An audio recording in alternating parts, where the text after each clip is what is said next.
زندگی ایک خواب ہے، مگر یہ خواب ان کے لیے حقیقت بنتا ہے جو اس کے لیے جاگتے ہیں۔ اور یہ کہانی بھی ایک ایسی ہی لڑکی کی ہے جس نے غربت، دکھ اور اندھیروں کے بیچ اپنی امید کی روشنی خود جلائی۔ اس کا نام مریم تھا، ایک چھوٹے سے گاؤں کی رہنے والی، جہاں صبحوں کے ساتھ فاقوں کی خبریں اور شاموں کے ساتھ امید کے سانس آتے تھے۔ باپ مزدور تھا، ماں بیمار، اور مریم کے خواب بہت بڑے، مگر کسی نے کبھی ان خوابوں کو سنجیدگی سے نہ لیا۔ جب وہ بچپن میں آسمان کی طرف دیکھتی اور ماں سے کہتی کہ اماں، میں ایک دن سب کے لیے کچھ بنوں گی تاکہ کوئی ماں بھوکی نہ سوئے، تو ماں مسکرا کر کہتی، بیٹی، خواب دیکھنا آسان نہیں، ان کے پیچھے چلنا مشکل ہے۔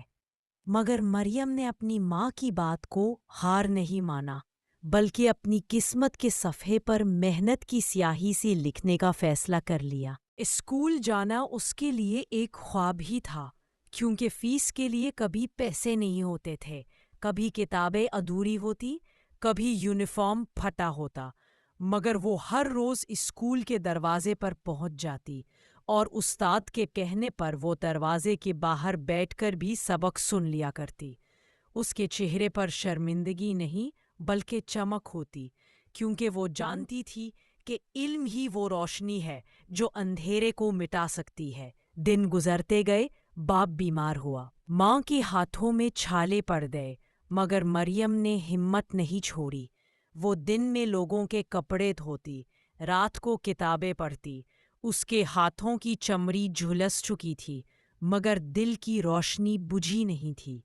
ہر رات سجدے میں گڑ گڑاتی، آنکھوں سے بہتے آنسو زمین کو نم کرتے، اور وہی زمین اس کے خوابوں کی جڑیں مضبوط کرتی۔ گاؤں کے لوگ ہنستے، کہتے، یہ بھی کیا پاگل ہے، پڑھ کر کیا کرے گی؟ مگر اس کے اندر ایک خاموش عزم تھا، ایک ایمان تھا کہ اللہ کبھی کسی کی محنت ضائع نہیں کرتا۔ جب امتحان کا وقت آیا تو وہ بغیر کتابوں کے تیاری کرتی رہی، مگر دل میں یقین تھا، اور وہی یقین اسے کامیاب کر گیا۔ وہ پورے گاؤں میں پہلی لڑکی بنی جس نے اسکالرشپ حاصل کی۔ مگر سفر ابھی ختم نہیں ہوا تھا، بلکہ شروع ہوا تھا۔ شہر پہنچی تو ایک نیا جہاں سامنے تھا، عمارتیں اونچی، زبان اجنبی، اور لوگ بے پرواہ۔ مگر مریم کے لیے ہر چیز ایک چیلنج تھی۔ وہ ہر صبح فجر کے وقت اٹھ کر دعا کرتی، اللہ سے کہتی، یا رب، اگر میرا خواب نیک ہے تو اسے حقیقت بنا دے۔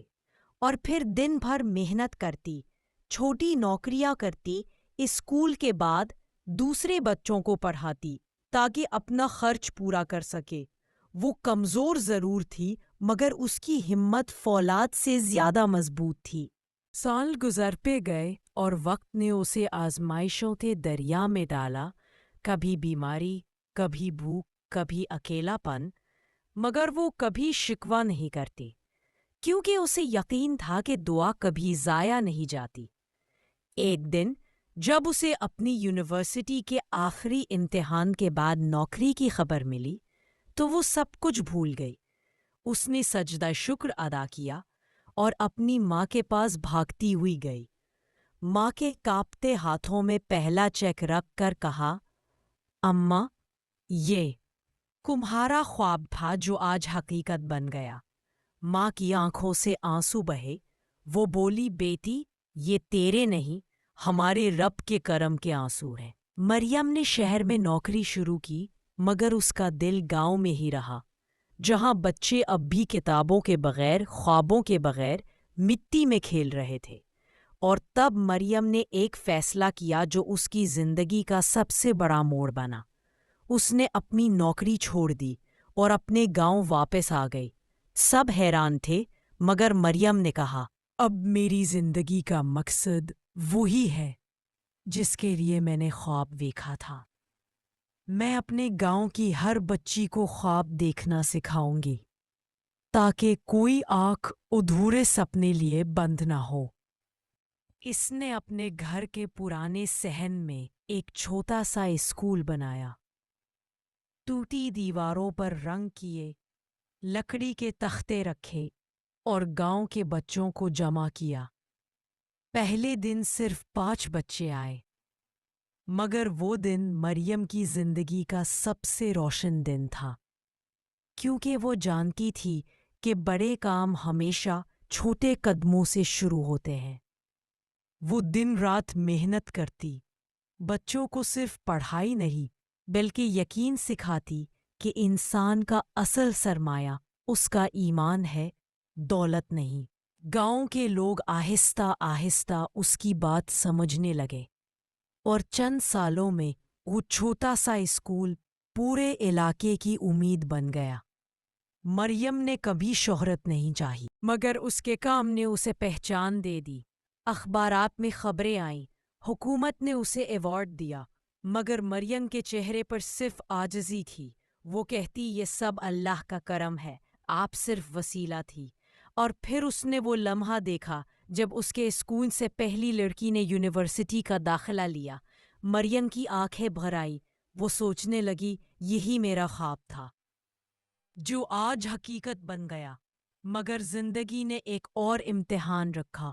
جب ماں بیمار پڑی، اسپتال کے چکر شروع ہوئے، دوائیں مہنگی تھیں، مگر مریم نے پھر دعا کا دامن پکڑا، اور ایک دن ماں نے دنیا سے رخصت ہو کر اسے اکیلا چھوڑ دیا، مگر جاتے جاتے کہہ گئی، بیٹی، خواب کبھی مت چھوڑنا، کیونکہ جب انسان خواب چھوڑ دیتا ہے تو زندہ رہنے کا مقصد کھو دیتا ہے۔ مریم نے ماں کی بات کو اپنے دل میں بٹھا لیا اور اپنی ساری توانائی اس اسکول کے لیے وقف کر دی۔ وہ خود استاد، نگران، صفائی کرنے والی، سب کچھ تھی، مگر اس کے چہرے پر سکون تھا، کیونکہ وہ جانتی تھی کہ اب وہ زندہ ہے دوسروں کے لیے۔ سال بیت گئے، گاؤں ترقی کرنے لگا، بچے پڑھے لکھ کر شہر گئے، کوئی ڈاکٹر بنا، کوئی انجینئر، اور سب اپنے گاؤں لوٹ کر مریم سے ملنے آتے، کہتے، استاد جی، آپ نے ہمیں خواب دیکھنا سکھایا۔ اور مریم ہنس کر کہتی، میں نے نہیں، اللہ نے تمہیں وہ ہمت دی جو میں نے صرف مانگی تھی۔ اب وہ گاؤں جہاں کبھی تاریکی تھی، وہاں علم کی روشنی پھیل چکی تھی۔ لوگ مریم کو روشن چراغ کہنے لگے، مگر وہ کہتی، میں چراغ نہیں، صرف ایک چنگاری ہوں جو اللہ نے جلائی تاکہ تم سب کے خواب حقیقت بن سکیں۔ اور جب زندگی کے آخری لمحے آئے تو اس کے چہرے پر ایک عجیب سکون تھا۔ اس نے آسمان کی طرف دیکھا، مسکرا کر کہا، یا رب، میں نے اپنا وعدہ پورا کیا، خواب جو تو نے دکھائے میں نے انہیں حقیقت بنا دیا۔ اور وہ لمحہ آیا جب اس کی آنکھیں بند ہو گئی، مگر اس کی روشنی آج بھی اس اسکول کے ہر بچے کی آنکھوں میں جھلکتی رہے، کیونکہ خواب صرف ان کے نہیں ہوتے جو سوتے ہیں، بلکہ ان کے ہوتے ہیں جو جاگ کر انہیں پورا کرتے ہیں۔ اور مریم کی زندگی گواہی ہے کہ دعا، صبر اور ایمان سے جو خواب دیکھے جائیں وہ ایک دن ضرور حقیقت بن جاتے ہیں، چاہے دنیا کتنی ہی مشکل کیوں نہ ہو، کیونکہ اللہ کبھی صبر کرنے والوں کو خالی نہیں لوٹاتا۔ اور وہ مریم آج بھی زندہ ہے ہر اس بچی کے دل میں جو اندھیروں میں امید تلاش کرتی ہے، کیونکہ وہ ایک نام نہیں، ایک یقین ہے، ایک پیغام ہے کہ خواب جب اللہ کے بھروسے پر دیکھے جائیں تو وہ ضرور حقیقت بن جاتے ہیں۔